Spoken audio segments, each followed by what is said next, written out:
Halo sahabat Donghua, kali ini kita akan membawakan alur cerita BTTH. Cerita dan video ini diambil dari Forgotten Kid. Tanpa banyak basa-basi, mari kita simak alur ceritanya. Di episode sebelumnya, Ling Quan terkejut ketika dia melihat Xiaoyan lalu berkata, "Dozong bintang 4," ucap dari Ling Quan. Setelah pulih dari keterkejutannya, Ling Quan kembali berkata, "Tidak disangka klan Xia yang telah menurun mampu menghasilkan seseorang ahli Dozong. Benar-benar mengejutkan," ucap dari Ling Quan. Xiaoyan lalu berkata, "Komandan Ling Quan tidak perlu berbicara seperti itu. Saat itu aku mungkin hanya seseorang doli. Beberapa tahun yang akan datang, mungkin aku akan sulit menentukan siapa yang lebih kuat di antara kita." Ucap dari Xiaoyan. "Kamu baru saja mencapai bintang 4 Dozong, tetapi kamu sudah berani bertindak arogan di depanku," ucap dari Ling Quan. "Tetapi di mataku, kamu saat ini bukanlah apa-apa," ucap dari Xiaoyan. Dua aura agung perlahan menyebar setelah kata-kata Xiaoyan itu terdengar. Sun Er segera berteriak, "Ling Quan," ucap dari Sun Er. Ling Quan segera menarik auranya dan dia membungkuk dan mengungkap tangannya kepada Sun Er. Lalu Ling Quan berkata, "Nona muda, para tetua bilang kami harus membawa Nona muda kembali ke alamku secepatnya. Jika ada yang menghentikan kami diizinkan untuk membunuhnya, siapapun itu," ucap dari Ling Quan. Xiaoyan segera bertanya kepada Sun Er, "Sun Er, apakah kamu akan pergi sekarang?" tanya dari Xiaoyan. Sun Er lalu menganggukkan kepalanya. Dia lalu berkata, "Aku tidak bisa tinggal di luar terlalu lama. Kalau tidak, aku akan membawa masalah kepada kakak Xiaoyan. Setelah kakak Xiaoyan menyelesaikan masalah kakak Xiaoyan, datanglah ke klanku. Aku akan menunggumu di sana," ucap dari Sun Er. Xiaoyan mendengar itu dia lalu mengangguk. Sun Er segera berbalik dan pergi. Lalu dia berkata, "Ayo kita pergi Ling Quan," ucap dari Sun Er. Ling Quan lalu berkata, "Nona muda silahkan pergi duluan. Aku masih memiliki tugas yang harus dilakukan dari para tetua," ucap dari Ling Quan. Sun Er lalu berbalik dan berkata, "Ayo cepat pergi," ucap dari Sun Er. Ling Quan lalu menggelengkan kepalanya. Dua tetua itu lalu berkata, "Ling Quan, kamu benar-benar menjadi lebih berani ya kali ini," ucap dari dua tetua itu. Aura yang menakutkan melonjak keluar dari kedua tetua itu. Tubuh Ling Quan bergetar saat melihat aura dari kedua tetua itu, tetapi dia tetap menatap tajam ke arah Xiaoyan. Sun Er lalu berkata, "Ling Tua, tangkap dia dan bawa dia kembali," ucap dari Sun Er. Dua tetua melangkah maju. Ling Quan segera mengeluarkan sebuah tablet giok merah darah seukuran telapak tangan. Melihat itu, dua tetua terkejut dan berkata, "Token giokgu." Kedua tetua itu segera menghentikan langkah mereka saat melihat token batu giok merah darah itu. Ling Quan lalu berkata, "Nona muda, aku tidak bermaksud menolak perintahmu, tetapi aku telah menerima perintah. Para sesepuh telah memberikan perintah. Jika aku bertemu dengan anggota klan Xiao, aku harus membawanya ke klanku. Aku berhak menggunakan kekerasan untuk memaksanya. Oleh karena itu, Xiaoyan, kamu harus patuh pergi bersamaku," ucap dari Ling Quan. Mata Sun Er berhenti sejenak pada token giok berwarna merah darah di tangan Ling Quan sebelum dia kembali berkata, "Ling Quan, ayo cepat pergi sekarang," ucap dari Sun Er. "Nona muda, ini adalah perintah dari sesepuh. Aku harus mematuhinya," ucap dari Ling Quan. Tatapan Ling Quan beralih kepada Xiaoyan. Dia lalu berkata, "Jadi apakah kamu akan ikut atau harus aku paksa?" tanya dari Ling Quan. Xiaoyan lalu berkata, "Apakah kamu benar-benar berpikir bahwa aku masih sama seperti dulu?" tanya dari Xiaoyan. "Sepertinya kamu menolak untuk ikut ke klanku ya," ucap dari Ling Quan. Xiaoyan lalu mengangguk. "Hari ini aku akan memberimu pelajaran. Terlepas dari bagaimana kamu menerobos, kamu hanyalah seekor semut di mata klanku," ucap dari Ling Quan perlahan melangkah maju. Melihat Ling Quan melangkah maju, dokter peri kecil segera berkata, "Jika kamu melangkah maju, kamu akan mati," ucap dari dokter peri kecil. "Apakah kamu akan bergantung pada seseorang wanita?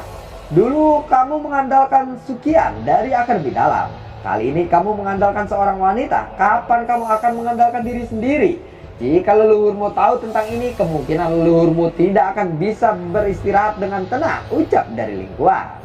Xiaoyan lalu berkata, Jika kamu tidak mengandalkan nama klanku, memangnya apa yang bisa kamu lakukan dengan kekuatan bintang 5 dozongmu itu? Ucap dari Xiaoyan. Oh ya, kamu juga tidak berhak menyebut nama leluhur klan Xiao. Ucap dari Xiaoyan lagi. Sun Er lalu berkata, kakak Xiaoyan, kamu tidak perlu menahan diri. Aku akan menanggung semua konsekuensinya saat ini. Ucap dari Sun Er. Xiaoyan lalu mengangguk. Tatapannya beralih kepada Yezong. Penetua Yezong, ini hanya beberapa masalah pribadi, tidak ada hubungannya dengan klan Ye. Tolong pinjamkan tempat ini kepada kami sebentar. Ucap dari Xiaoyan. Yezong lalu berkata, silakan. Ucap dari Yezong. Komandan Ling Quan, mau 1 lawan 1 atau keroyokan? Tanya dari Xiaoyan. GG amat Xiaoyan.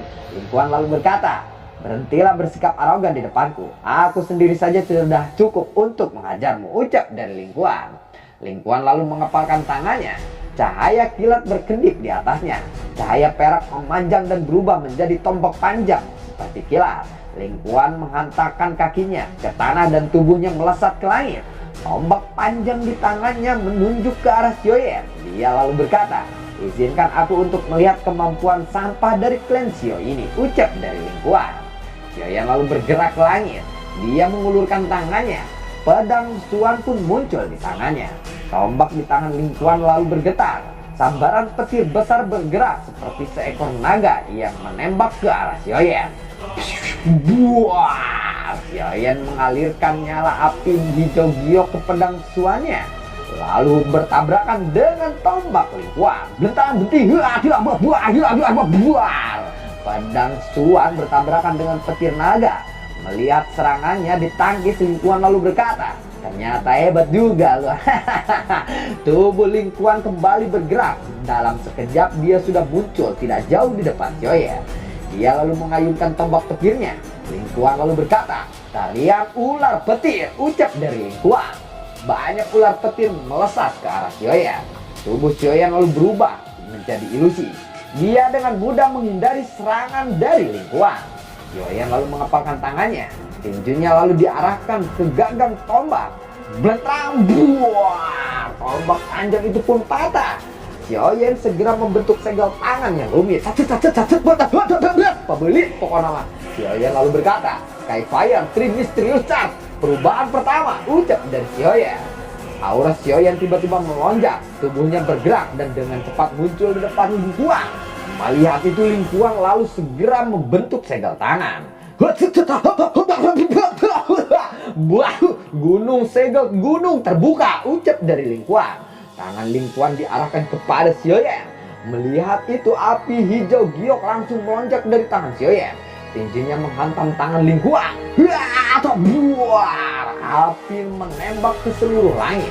Ling Quan segera melangkah mundur. Dia kembali membentuk segel tangan. Tetapi sebelum segel tangan benar-benar terbentuk, tangan api Xiaoyan meraih tangannya. Xiaoyan lalu berkata, segelmu terbentuk terlalu lambat dan dokimu tipis. Kau jauh lebih buruk dari perkiraanku. Betapa mengecewakannya dirimu. Aku akan memberimu satu kata, lemah. Ucap dari Xiaoyan. Tetua berpakaian hitam yang melihat pertarungan ini, dia lalu berkata, pengalaman bertaruh anak kecil ini jauh lebih besar daripada Ling Quan. Ucap tetua berpakaian hitam. Ekspresi Ling Quan berubah pucat. Tubuhnya bergetar. Doki di dalam tubuhnya lalu bergejolak. Dokinya berubah menjadi ular perak yang tak terhitung jumlahnya. Bergoyang-goyang. Telapak tangannya dengan keras menabrak Xiaoyan. Melihat itu tinju Xiaoyan segera diarahkan kepada dada Ling Quan. Ling Quan segera membentuk perisai petir. Perisai petir itu pun memblokir serangan Xiaoyan. Xiaoyan lalu berkata, teknik rahasia ya. Ucap dari Xiaoyan. Xiaoyan yang merasakan aura Ling Quan tiba-tiba melonjak, tubuhnya dengan cepat mundur. Tetua berpakaian hitam lalu berkata, mengubah keterampilan darah. Orang ini benar-benar menggunakan teknik rahasia yang merugikan dirinya sendiri. Ucap tetua berpakaian hitam. Sebuah cahaya kilat melintas di seluruh tubuh Ling Quan di langit. Benda berwarna merah darah samar-samar merembes keluar. Dia menatap tajam ke arah Xiaoyan. Dia lalu mengepalkan tinjunya. Tombak petir penuh dengan jejak darah perlahan muncul. Ling Quan telah menggunakan teknik rahasia dan dengan paksa meningkatkan kekuatannya ke puncak bintang 6 dozong. tubuh Ling Kuan bergetar dan menghilang. Xiaoyan lalu bergeser setengah langkah ke kiri. Setelah kakinya bergeser, ruangan di belakang Xiaoyan tiba-tiba beriak. Tombak petir menembak ke arah Xiaoyan. Kaki Xiaoyan diayunkan ke ruangan kosong di sampingnya. Tubuh Ling Kuan melintas dan muncul di depan Xiaoyan. Perisai cahaya di sekeliling tubuhnya seketika hancur. Dia mundur beberapa langkah. Ling Kuan segera membentuk segel tangan kembali. Setelah itu tombak petirnya dilemparkan ke arah Xiaoyan lagi. Melihat serangan itu, Xiaoyan segera menghindar dan dengan cepat muncul di depan Ling Kuan. Melihat Xiaoyan yang muncul di depannya, Ling Kuan lalu berkata, "Sleeping Chill." Telapak tangan energi menghantam ke arah Xiaoyan. Xiaoyan segera mengulurkan tangannya. Api hijau giok lalu melonjak. Tinjunya dihantamkan ke arah telapak tangan energi Ling Kuan. Tidak sampai di situ, tinjunya kembali dihantamkan ke wajah Ling Kuan. Anjing motor. Tubuh Ling Kuan terpental menghantam dinding halaman. Lalu dia memuntahkan seteguk darah. Xiaoyan lalu mendarat di dekat Ling Kuan. Tangannya meraih leher Ling Kuan. Dia lalu berkata, "Komandan Ling Kuan, bagaimana menurutmu kemampuanku saat ini?" Ucap dari Xiaoyan. Xiaoyan lalu melemparkan Ling Kuan ke pilar batu di pavilion batu. Teguk darah kembali dimuntahkan oleh Ling Kuan. Semua anggota tentara terendam hitam lalu berkata, "Komandan Ling Kuan." Xiaoyan lalu berkata, "Tenang, dia masih hidup." Ucap dari Xiaoyan. Para anggota tentara terendam hitam akhirnya menghela nafas lega setelah mendengar kata-kata Xiaoyan. Ketua berjubah hitam lalu berkata, "Anak muda, seranganmu benar-benar kejam. Kemungkinan Ling Kuan akan membutuhkan 2 hingga 3 bulan untuk kembali pulih." Ucap tetua berpakaian hitam itu. Mata Xiaoyan lalu beralih kepada Sun Er. Dia lalu bertanya, "Apakah kamu akan pergi sekarang?" Tanya dari Xiaoyan. Sun Er lalu mengangguk. "Tunggu aku di Klenggu. Setelah aku berpartisipasi di dalam Pil Gathering dan menyelamatkan Yellow, aku akan pergi ke Klenggu untuk mencarimu." Ucap dari Xiaoyan. Sun Er mendengar itu, dia lalu berkata, "Aku akan menunggumu." Ucap dari Sun Er. Setelah mengatakan ini, Sun Er segera melompat ke kepala binatang bertanduk tunggal bersayap 4. Ketua berpakaian hitam lalu berkata, "Teman kecil Xiaoyan, cepatlah tingkatkan kekuatanmu. Jangan biarkan nona muda datang untuk membantumu lagi lain kali." Ucap tetua berpakaian hitam itu. Setelah mengatakan itu, kedua tetua lompat ke binatang bertanduk tunggal bersayap 4 itu. Binatang itu lalu mengepakkan keempat sayapnya dan dengan cepat terbang keluar dari kota Ye. Mata Xiaoyan menatap sosok hitam yang berangsur-angsur menjauh. Dia lalu bergumam, "Sun Er, tunggu aku di Klenggu." Ucap dari Xiaoyan di dalam hatinya. Dokter pri kecil di sampingnya lalu berkata, "Tenang saja, kamu akan bertemu dengannya lagi di masa depan." Ucap dari dokter pri kecil. Xiaoyan lalu tersenyum dan mengangguk. Tatapan Xiaoyan beralih kepada Yezong. Dia lalu berkata, "Penatua Yezong, bisakah kita bicara?" Tanya dari Xiaoyan. Yezong lalu berkata, "Tentu saja." Ucap dari Yezong. Xiaoyan dan Yezong dengan cepat memasuki halaman. Mereka duduk di dalam pavilion batu. Xiaoyan lalu berkata, "Penatua Yezong, bolehkah aku tahu berapa banyak waktu yang tersisa sampai dimulainya Pil Gathering ini?" Tanya dari Xiaoyan. Yezong lalu menjawab, "Jika kita menghitung waktu yang tersisa, kita seharusnya memiliki sekitar 7 bulan. Akan ada cukup banyak orang yang akan tiba di Pil Suci setengah tahun atau bahkan 1 tahun sebelum Pil Gathering dimulai." Ucap dari Yezong. "Kota Pil Suci?" Tanya dari Xiaoyan. Kota Pil Suci adalah lokasi markas Pil Tower yang juga disebut Kota Pil. Pil Gathering adalah pertemuan alkemis termegah di seluruh benua. Para peserta Pil Gathering akan membutuhkan surat rekomendasi terlebih dahulu. Tetapi itu bukan masalah besar, itu hanya formalitas. Ketika saatnya tiba, aku akan menyiapkan satu untuk Tuan Xiaoyan. Klan Ye mungkin menurun, tetapi masih memiliki kualifikasi untuk menulis surat rekomendasi. Tidak ada batasan usia dalam Pil Gathering ini. Selama seseorang bukan iblis tua yang terkenal di seluruh benua, semua orang dapat berpartisipasi. Tentu saja, setiap orang hanya dapat berpartisipasi dalam pil gathering sekali seumur hidupnya, ucap dari Yezong. Tidak ada batasan usia, bukankah ini sedikit tidak adil bagi beberapa alkemis muda sepertiku? Tanya dari Xiaoyan. Keadilan hanya ada di film-film. Pemilihan pil gathering dipisahkan ke dalam level surga, bumi, dan manusia. Dengan kata lain, pemilihan ini memiliki 3 kali eliminasi. Hanya mereka yang dapat bertahan sampai ke level surga yang akan berpartisipasi dalam kompetisi final, ucap dari Yezong. Level surga, bumi, dan manusia ya, ucap dari Xiaoyan. Itu memang cukup merepotkan. Mereka yang ingin berpartisipasi dalam pil gathering sebagian besar akan tiba di kota pil suci sekitar 2 hingga 3 bulan sebelumnya. Dengan kata lain, Tuan Xiaoyan hanya memiliki waktu persiapan 4 bulan saja, ucap dari Yezong. Xiaoyan lalu merajut alisnya setelah mendengar ini. Dia menghela nafas dan bergumam. Sepertinya aku harus serius berlatih menyempurnakan obat selama 4 bulan ini, ucap Xiaoyan di dalam hatinya. Xiaoyan lalu berkata kepada Penetua Yezong, Penetua Yezong, aku sudah berjanji kepada Xinlan bahwa aku akan membantu klan Ye dalam mendapatkan kembali kursi penetua Menara Pil. Bisakah kamu memberitahuku tentang kualifikasi yang dibutuhkan seseorang untuk memasuki kursi penetua ini? Tanya dari Xiaoyan. Xinlan dan Yezong terkejut mendengar ini, tetapi kegembiraan segera melonjak di wajah mereka. Yezong lalu berkata, Tuan Xiaoyan, tidak terlalu sulit untuk memasuki kursi penetua Pil Tower. Tetapi klan Ye saat ini tidak dapat memenuhi kriteria itu. Ada total 5 klan besar di wilayah Pil. Semuanya adalah anggota inti dari Pil Tower. Menurut aturan, selama 5 klan besar dapat memenuhi beberapa persyaratan, mereka akan dapat menempati kursi tetua Menara Pil. Sesekali Pil Tower akan melakukan penilaian terhadap 5 klan besar itu. Hanya mereka yang lulus ujian yang dapat mempertahankan tempat di antara kursi tetua, ucap dari Yezong. Penilaian seperti apa? Tanya dari Xiaoyan. Pil Tower sangat mementingkan perawatan generasi muda. Target tesnya adalah anggota generasi muda. Kualitas klan Ye menurun setiap generasi muda berikutnya. Bakat Xinlan sudah dianggap cukup baik di kalangan generasi muda saat ini. Tetapi dia baru mencapai alkemis tingkat 5. Setiap tes, 5 klan besar harus mengirimkan anggota generasi mudanya untuk mengikuti ujian Pil Tower. Jika mereka lulus ujian, mereka akan dapat mempertahankan kursi mereka. Klan Ye sudah gagal 2 kali.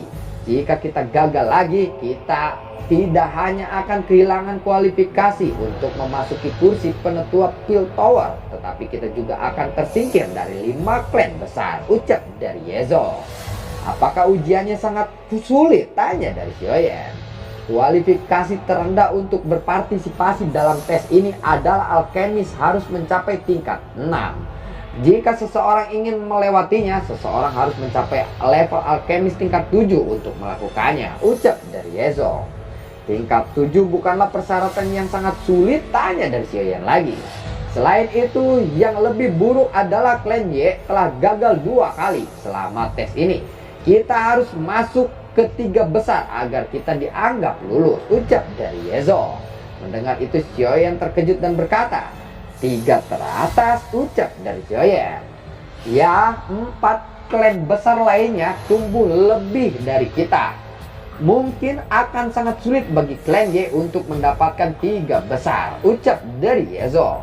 Serahkan saja ujian itu kepadaku. Sebentar, bisakah seseorang mendapatkan bantuan dari orang luar untuk ujian semacam itu? Tanya dari Xiaoyan lagi. Yezong lalu berkata, tidak, tetapi ada cara lain. Tetapi Tuan Xiaoyan harus sedikit menderita karena ini, ucap dari Yezong. Apa maksudmu? Tanya dari Xiaoyan. Saat memperkenalkanmu ke Pil Tower, kita bisa bilang bahwa Tuan Xiaoyan adalah menantu dari klan Ye, ucap dari Yezong. Mendengar itu, Xiaoyan lalu berkata, bukankah itu ide yang terlalu konyol? Tanya dari Xiaoyan. Xinlan di samping Xiaoyan lalu segera berlutut dan berkata, Kakak Xiaoyan, tolonglah bantu klan Ye. Aku bersedia melakukan apa saja untukmu selama klan Ye baik-baik saja, ucap dari Xinlan. Melihat Xinlan berlutut, dokter peri kecil segera menariknya dan berkata, "Kamu sepertinya tidak tahu karakter Xiaoyan saja. Dia tidak akan mengingkari janjinya. Dengan berlutut seperti ini, kamu hanya akan membuatnya kesal," ucap dari dokter peri kecil. Xiaoyan lalu menghela nafas dan berkata, "Baiklah, aku ikut saja. Tetapi ingat, kamu sebaiknya tidak berpikir untuk menggunakan taktik ini untuk membuatku tetap tinggal di klan Ye," ucap dari Xiaoyan. Yezong lalu berkata, "Tuan Xiaoyan, percayalah, aku bukan orang seperti itu," ucap dari Yezong. Dokter peri kecil di sampingnya lalu bertanya, menantu ya? Lalu siapakah wanitanya?" tanya dari dokter peri kecil. Tatapan Xiaoyan beralih kepada Xinlan. Terlihat wajahnya memerah. Xinlan lalu berkata, "Kakak Xiaoyan tidak perlu khawatir. Kakek bilang bahwa ini hanya formalitas," ucap dari Xinlan. Xiaoyan lalu berkata, "Ya sudahlah, aku serahkan masalah ini kepada penetua Yezong," ucap dari Xiaoyan. Yezong lalu berkata, "Tes kali ini akan dimulai dalam waktu 2 bulan lagi. Karena itu kita harus meninggalkan kota Ye dan pergi ke kota suci 2 bulan lagi dari sekarang. Jika Tuan Xiaoyan membutuhkan bahan obat apapun selama periode waktu ini, jangan ragu-ragu untuk memberitahuku. Klan Ye akan membantu menyiapkan segalanya untukmu," ucap dari Yezong. Mendengar itu Xiaoyan lalu mengangguk. Yezong menghela nafas lega setelah mendiskusikan beberapa hal mengenai pil gathering ini. Yezong menarik diri bersama Xinlan dan pergi dari halaman. Lalu bagaimanakah kelanjutan ceritanya? Oh, ternyata Xiaoyan mau bersandiwara menjadi menantu. Aduh, ya ampun, Xinlan menang banyak nih. Dokter peri kecil cemburu akhirnya. Terima kasih telah menyimak video ini dari awal sampai akhir ya. Sampai jumpa.